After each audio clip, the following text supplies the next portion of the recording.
né, com vocês no evento em função do Congresso Mundial de Psicologia do Esporte, está acontecendo simultaneamente a esse evento, né, o Fórum de Ciências do Esporte. Eu fui convidado, né, para poder falar com vocês a respeito da saúde mental no esporte de alto rendimento, e eu trouxe aqui para vocês o exemplo do que acontece no Brasil, compartilhando um pouco dessa experiência aqui com vocês, tá bom? Então, aqui uma breve apresentação. Eu tenho dupla formação em Educação Física e Psicologia. Eu tenho mestrado em Educação Física, com a ênfase na Psicologia do Esporte, na Universidade Federal de Minas Gerais. Eu tenho doutorado em Ciências e Psicobiologia pela Universidade Federal de São Paulo.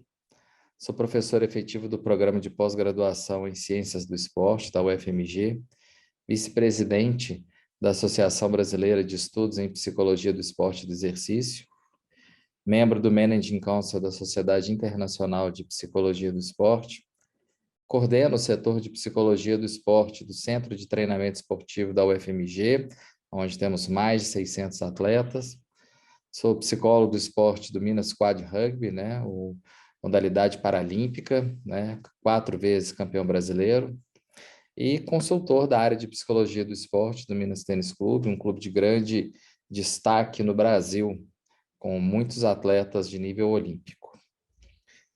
Então, o tema principal é a saúde mental no esporte brasileiro. O tema é esse que é capítulo de um livro que eu escrevi junto com alguns colegas do Brasil e que nós vamos apresentar agora durante o Congresso Mundial de Psicologia do Esporte em Taiwan, através desse simpósio de saúde mental no esporte de elite. É aqui em destaque o tema que eu vou apresentar, que é o quarto tema desse simpósio. Esse material ele foi extraído a partir do capítulo 4 desse livro, Saúde Mental no Esporte de Elite, que já está disponível para aquisição através da Routledge International. Depois eu posso mandar o link para vocês também, que é esse que está aqui em cima. Então, para iniciar, né, a nossa reflexão, acho importante a gente, então, definir sobre o que seria a saúde mental. A saúde mental, de acordo com a Organização Mundial de Saúde, é caracterizada como esse estado de bem-estar onde o indivíduo ele consegue realizar o seu potencial, mesmo lidando com agentes estressores diários, sendo capaz de produzir e contribuir para a comunidade. Uma segunda definição, também ainda desses autores aqui em 2015, traz que a saúde mental é um estado dinâmico de equilíbrio interno, que vai possibilitar ao indivíduo realizar em harmonia esses valores universais da sociedade. Isso é, a saúde mental é o indivíduo ser capaz de realizar, né, as suas atividades, mesmo em situação de alta pressão, preservando seus níveis de harmonia interna.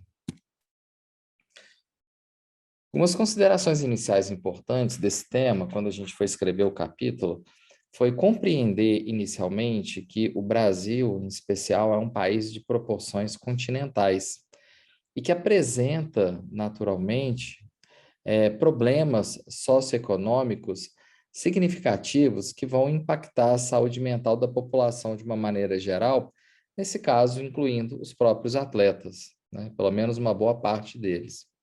Essas diferenças socioeconômicas que a gente observa no país, eles podem aumentar a vulnerabilidade de determinados grupos, como a gente pode ver nesse modelo aqui dos determinantes sociais, desses autores aqui, ó, o modelo de Dahlgren e Whitehead, de 91.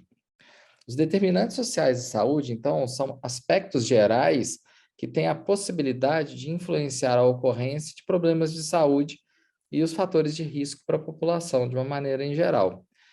No contexto esportivo, o que a gente observa, então, é que um grande número de atletas, ou um número significativo de atletas, eles são fortemente impactados por vários desses determinantes socioeconômicos. Então, é um componente básico, fundamental, que pode gerar esses problemas de adoecimento mental. Então, isso é importante que a gente verifique as condições de cada país para ver o quanto esse componente de vulnerabilidade ele está presente ou não. No Brasil, um sistema brasileiro de saúde mental, ele foi implantado na década de 90 do século passado com uma série de componentes formando um grande sistema.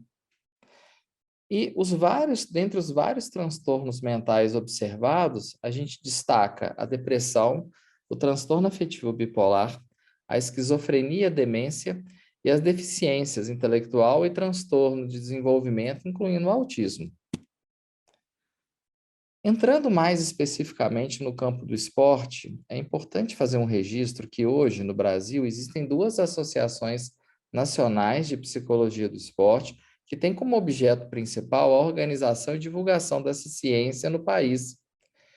E desde a década de 50 do século passado, já observamos registro da atuação desse profissional no esporte. Ao compreender e analisar o esporte no Brasil, nós observamos que 3 instituições esportivas são as mais fortes e estruturadas, que é o Comitê Olímpico Brasileiro, o Comitê Paralímpico Brasileiro e a Confederação Brasileira de Futebol, a qual eu vou falar brevemente alguns aspectos importantes que estão relacionados ao tema. É importante considerar que no Brasil nós temos mais de 7.000 clubes de futebol cadastrados na Confederação Brasileira.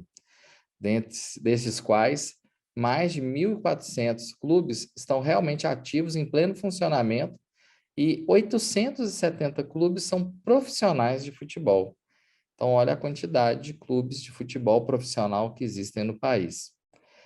Numa pesquisa recente, nós observamos a existência de apenas 4 psicólogos atuando nos 20 clubes profissionais da primeira divisão do futebol brasileiro.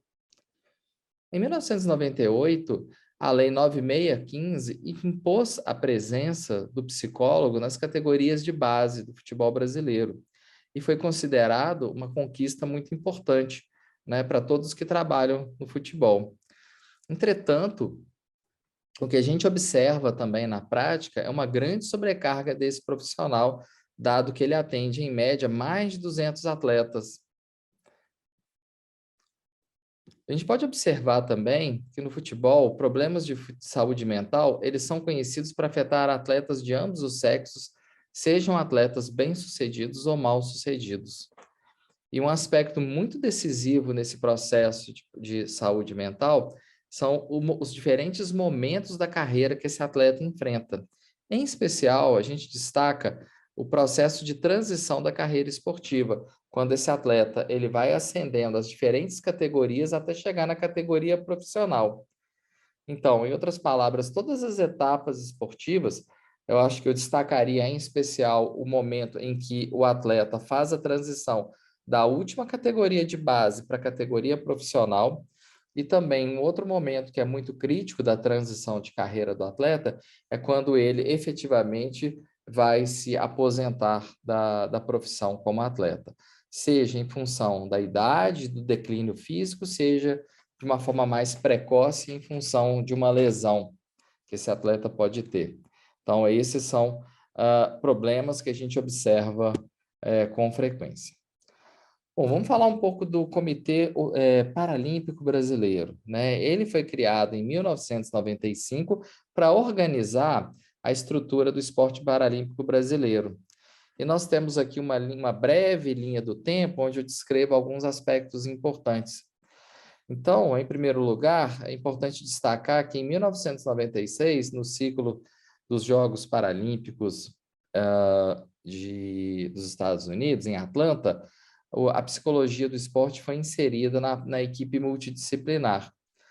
E isso aconteceu até o ciclo de 2008, em Pequim, quando foi a última atuação específica como equipe multidisciplinar. Porque no ciclo de Londres, em 2012, cada uma das modalidades esportivas tinham a opção de incluir ou não esse profissional dentro da sua equipe. E aí a gente observou das várias modalidades que o atletismo e a natação incluíram esse profissional. Em 2016, nos Jogos do Rio, a psicologia do esporte já foi compreendida como uma peça fundamental na preparação dos atletas e passou a contar com profissionais, diferentes profissionais dessa área, como membros do sistema de suporte do Comitê Paralímpico Brasileiro. Claro que a gente destaca que em 2016, como os Jogos foram no nosso país, a quantidade de profissionais de psicologia do esporte que puderam atuar nos Jogos foi muito maior, né, dada a facilidade de acesso que tínhamos, né? Nem todos poderiam ficar dentro da Vila Paralímpica, mas ficaram hospedados no entorno da Vila Paralímpica, tendo acesso através dos crachás.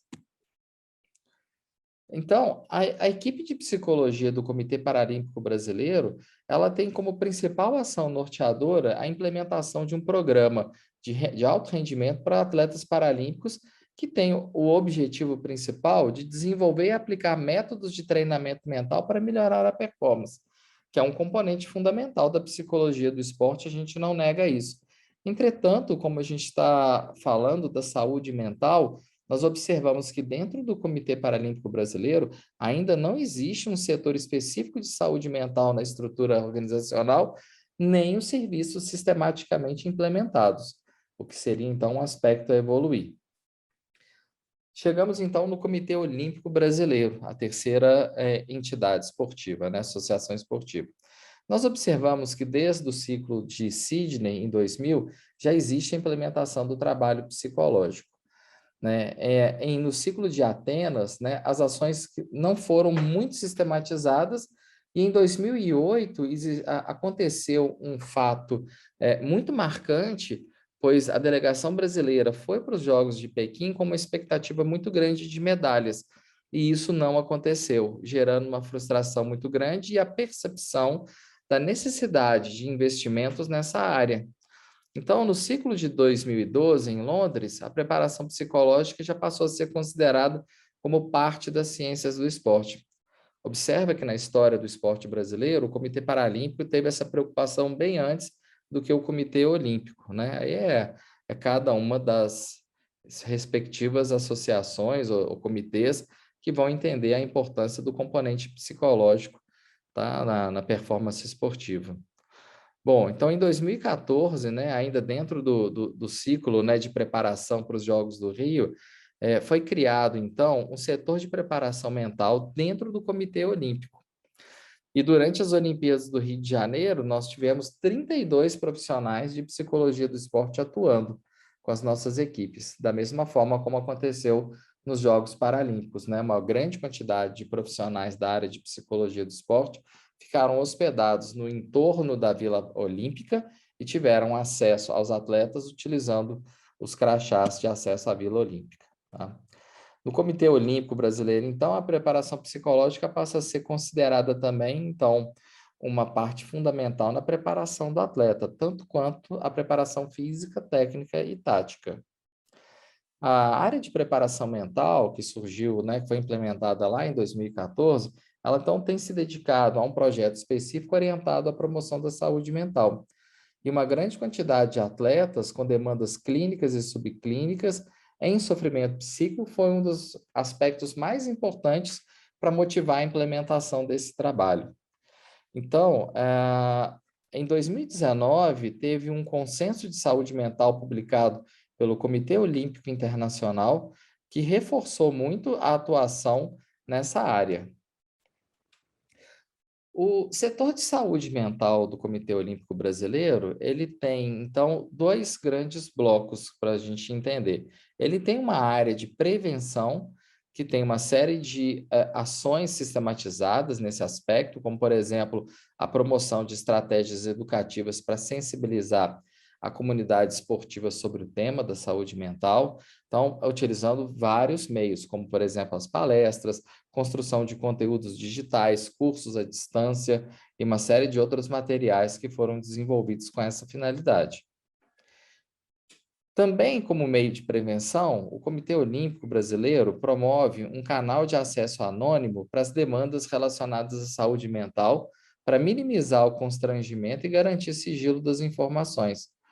Muitos atletas ainda vêm com restrição ou com medo de serem estigmatizados, né, de serem marcados pela questão do adoecimento mental. Por isso, esse canal anônimo, ele se faz tão importante, para que o atleta tenha a confidencialidade para acessar o sistema e ser tratado. Outra iniciativa interessante que foi adotada foi a criação de um espaço, entre aspas, de descompressão, né, dentro do centro de treinamento, para que os atletas e a comunidade esportiva tivessem a oportunidade de aplicar diferentes técnicas, né, de relaxamento e compensação para a saúde mental. Já no âmbito do diagnóstico e tratamento, né, o que o Comitê Olímpico Brasileiro adotou? Em primeiro lugar, destacando profissionais responsáveis para a implementação desse programa de saúde mental e para direcionar naturalmente o fluxo das demandas que eventualmente surgem. O estabelecimento de um colegiado composto por profissionais de diferentes áreas relacionadas à saúde para discutir os casos que ocorrem e oferecer um suporte especial também a outros profissionais da ciência do esporte quando necessário.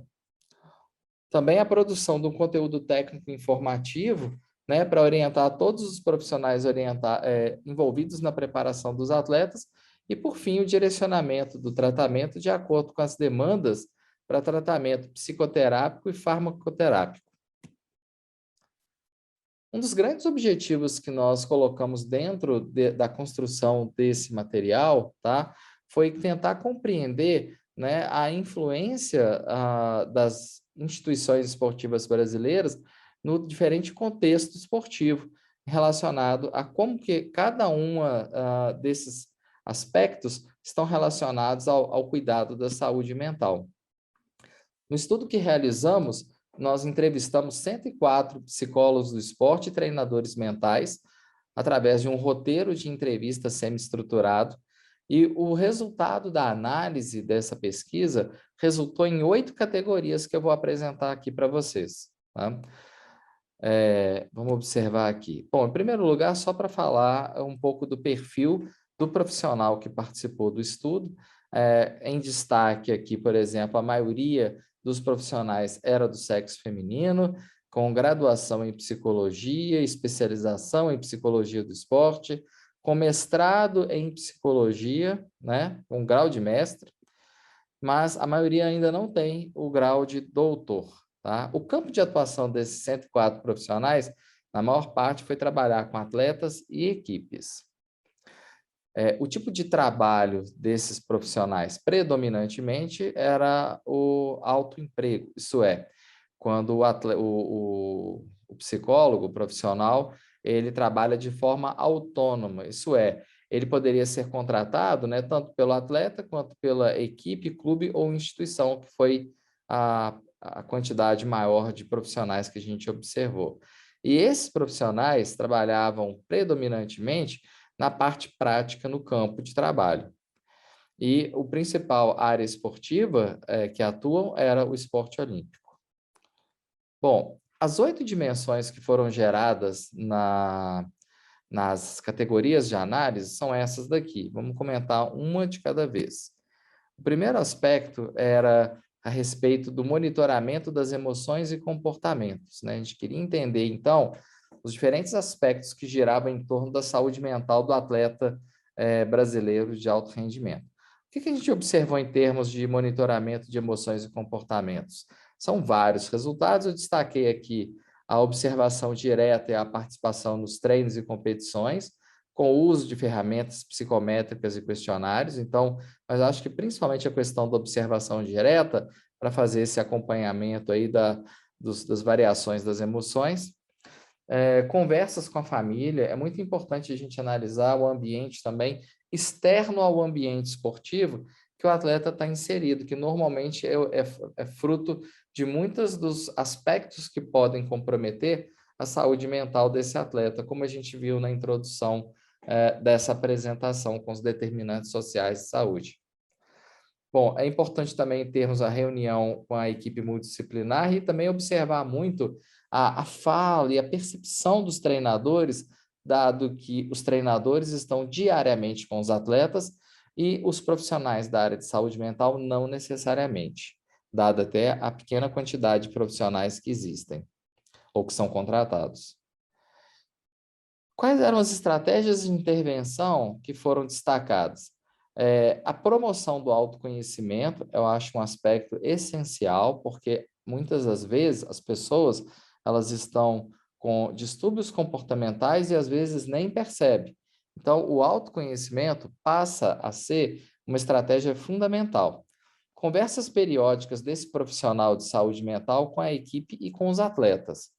O estabelecimento de metas e objetivos exequíveis, isso é algo, talvez uma das coisas mais importantes que eu tenho observado, né, ao longo aí dessas décadas que eu tenho atuado com a psicologia do esporte, é que o desequilíbrio entre o desafio que o atleta traz para ele e a competência que esse atleta tem para realizar esses objetivos, o desequilíbrio provoca adoecimento mental.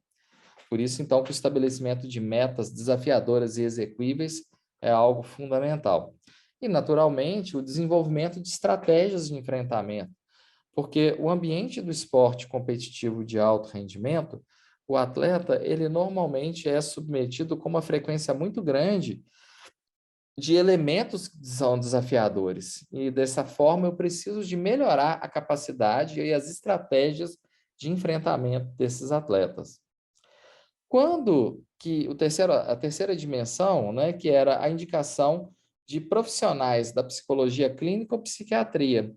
A gente normalmente faz o encaminhamento quando a gente percebe desordens como anorexia ou a própria bulimia, né? Tem modalidades esportivas que são muito mais susceptíveis a esse tipo de distúrbio, como, por exemplo, as ginásticas e os esportes de combate, porque tem uma relação muito grande com o peso. Bom, mas os quadros de ansiedade, depressão, ataque do pânico e problemas pessoais e familiares também fazem parte desse processo. Bom, as barreiras para o trabalho com a saúde mental. O que esses profissionais entrevistados identificaram como aspectos que dificultam a implementação do trabalho de saúde mental? Em primeiro lugar, falta de aceitação por parte do atleta e da família. Muitas vezes o atleta ele tem certas restrições de buscar esse trabalho com medo de ser prejudicado ou de ficar marcado. A falta de apoio e resistência de treinadores e supervisores. Isso acontece muitas vezes por eles não compreenderem bem quais são efetivamente a ação desses profissionais na área de saúde mental. E, obviamente, como eu comentei no primeiro aspecto, o medo do atleta de expor as suas fraquezas. Isso é algo muito comum que a gente observa. A quinta dimensão foi em relação à preocupação da instituição com a saúde mental. O que os profissionais indicaram? Que seria importante a inclusão de psicólogos do esporte no ambiente de treinamento e competição, que são exatamente o momento onde os atletas são submetidos aos diferentes condicionantes de pressão. O monitoramento periódico do estado de saúde mental dos atletas, a presença de um assistente social, principalmente em modalidades ou em ambientes esportivos onde se observa uma quantidade significativa de atletas que estão dentro daquele ciclo dos determinantes sociais de saúde, e o sistema de monitoramento de declínio da performance esportiva, porque pode ser um dos indicadores de que está ocorrendo o declínio da saúde mental também, que pode provocar, obviamente, um declínio da performance esportiva. A disponibilidade de profissionais de psicologia em todas as categorias. Por que isso? Porque na entrevista, no estudo que foi realizado pela empresa Ernst Young, observou que existe uma grande quantidade de atletas sob a responsabilidade de um único psicólogo. Então, a ideia seria ter mais profissionais com uma quantidade menor de atletas para que pudesse ter maior qualidade de atenção. A sexta dimensão foi a respeito do Programa Institucional de Prevenção de Saúde Mental. Como que isso poderia ocorrer? Os profissionais entrevistados sugeriram a realização de palestras e reuniões sobre o assunto e outros profissionais e conteúdo diverso. Conversas com a família, como já destaquei anteriormente, e programas de prevenção de saúde mental. A penúltima dimensão, que foi oriundo da entrevista, foi a preocupação dos treinadores com a saúde mental. O que os profissionais entrevistados observaram, né? A importância de crer e entender a importância do trabalho dos psicólogos do esporte. Então, é preciso que os treinadores esportivos realmente compreendam o papel do profissional de psicologia do esporte. Segundo aspecto destacado é que comportamentos e dificuldades buscando a personalização do trabalho de cada um dos atletas, com base no perfil identificado, né, estabelecendo contato e apoio sistemático do atleta de acordo com a sua necessidade. Isso é, prover cuidados mais específicos de acordo com a demanda de cada atleta. Isso é algo que seria, obviamente, desejável. Pelo volume de atletas, normalmente isso não é possível, mas isso foi identificado pelo grupo de profissionais. Por fim, quais eram as sugestões para melhorar o trabalho em torno da saúde mental? O que os profissionais entrevistados identificaram? Foram vários aspectos relacionados. Eu destaquei alguns aqui para comentar. Primeiro, ampliar a qualificação dos profissionais envolvidos no assunto. Segundo, fornecer conhecimento básico de psicologia do esporte para a comissão técnica. Por que isso? Para sensibilizar a percepção desses treinadores e outros profissionais da comissão técnica a detectar eventuais sinais de adoecimento mental. Terceiro, elaborar estratégias para enfrentar os transtornos. Isso é muito importante para não permitir que um problema ele se agrave sem o devido cuidado. Terceiro, ou quarto, é incluir a família nos programas de saúde mental. A família é sempre, na minha opinião, uma peça-chave no cuidado da saúde mental dos atletas. Seja os atletas que moram com a família propriamente dita, seja os atletas que moram distantes da família. É muito comum no Brasil, a gente tem inclusive atletas jovens que mudam de cidade ou de estado para treinar e competir, e a família mora longe desse atleta. Então, esse atleta não tem muito contato com a família presencialmente, ele fica muito à distância, mas é importante que a família seja orientada a como proceder nesses casos. Por fim, e não menos importante, a sensibilização dos gestores esportivos sobre a importância do desenvolvimento de programas de saúde mental, tendo um setor de saúde mental com psicólogos e psiquiatras para prover os cuidados necessários. Por fim, eu queria complementar essa exposição de hoje, apresentando um modelo de análise dos distúrbios comportamentais. O que a gente observa? Quando, antes de um distúrbio, para um distúrbio comportamental surgir, existe sempre um elemento que desencadeia o processo.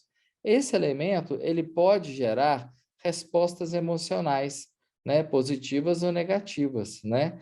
Então, as respostas emocionais diante desses estímulos desencadeadores podem gerar uma resposta adaptativa, que é o desejado, ou negativa, ou chamada também de disfuncional. Então, é muito importante que a gente fique atento aos elementos desencadeadores, isso é, o que pode provocar respostas emocionais.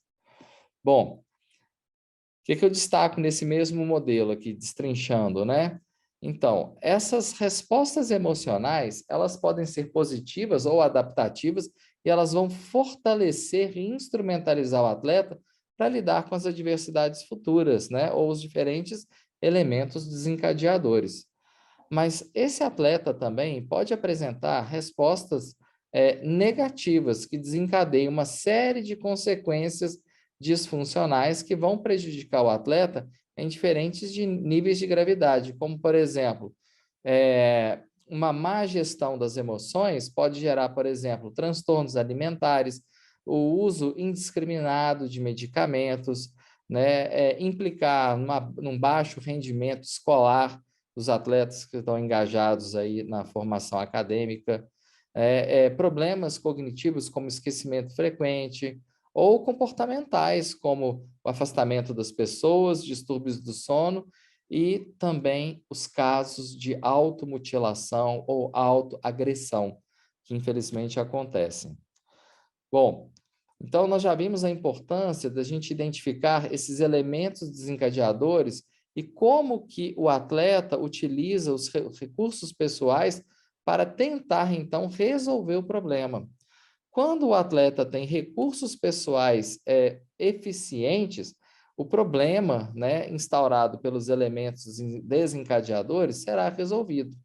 Agora, quando os recursos pessoais são insuficientes ou parcialmente eficientes, o que normalmente o atleta procura fazer é buscar uma estratégia alternativa que pode levá-lo à resolução do problema, ou também poderia levar, né, a uma busca, né, de suporte social, que também é desejável, né? Quer dizer, ou o atleta continua nas suas estratégias de buscar formas alternativas de comportamento para solucionar o problema, ou buscar o suporte social. O que a gente deve evitar e devemos sensibilizar o atleta é evitar de que ele gere respostas mal adaptativas, que são aquelas que nós falamos aqui anteriormente, né? Além dessa, aqui talvez várias outras. Como conclusão, então, a gente observa que o campo da saúde mental no esporte brasileiro, apesar dos avanços que a gente tem observado ao longo das décadas, ainda carece de mais investimento e mais sistematização, e os gestores esportivos devem estar atentos, né, a esse aspecto para tomar decisões e ações mais eficazes. As entidades esportivas deveriam desenvolver uma política sistemática de cuidado com a saúde mental dos atletas, né? E a própria autoconsciência dos atletas sobre a necessidade de cuidados da saúde mental. Isso é, nada é mais importante que sua própria saúde mental. E a gente viu, nós vimos alguns casos aí acontecendo, principalmente nos Jogos Olímpicos de Tóquio. Bom, para quem quiser saber um pouco mais sobre o assunto, na Sociedade Internacional de Psicologia do Esporte, nós temos uma ação que é chamada Think Tank, que é o tanque de ideias, né? Em 2018, nós nos reunimos no Comitê Olímpico da Dinamarca e geramos o consenso, né, para a melhoria da saúde mental nos atletas de alta performance, que já foi publicado na International Journal of Sport and Exercise Psychology. E em 2019 fizemos um segundo encontro, né, de especialistas no Comitê Olímpico e Paralímpico americano e geramos o consenso da saúde mental no quadriênio olímpico-paralímpico, né, o consenso multissocietário. É isso. Espero que vocês tenham gostado, que tenha contribuído para vocês, principalmente para despertar reflexões dentro do país de vocês, tá? E que melhore bastante aí a questão da saúde mental dos atletas. Aqui tem algumas redes sociais, se vocês quiserem seguir, a da Sociedade Internacional de Psicologia do Esporte, SSP Online, a da minha Associação de Psicologia do Esporte, Associação Brasileira, né? A BPEX _ oficial, e a minha rede pessoal, Franco _ Nossi. Obrigado a todos, ótimo congresso para vocês, a gente se vê.